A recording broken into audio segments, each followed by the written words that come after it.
Hey everyone.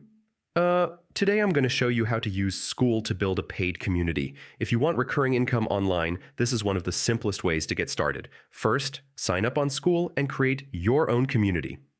This will be your main hub where members join, interact, and access your content. Next, pick a niche people are willing to pay for. This could be business, fitness, freelancing, or anything that solves a real problem. The more focused your niche, the better. Now start adding value. Create lessons, posts, or mini courses inside your community. Your goal is to give members something useful that they can't easily get for free. Here's the key step. Set up your paid membership. Choose a monthly price and lock your content so only paying members can access it. Finally, promote your community. Share it on social media, YouTube, or through email. As people join and see value, your paid community will grow over time. And that's it.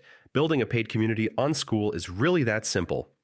Create value, set pricing, and grow your audience, then build consistent income.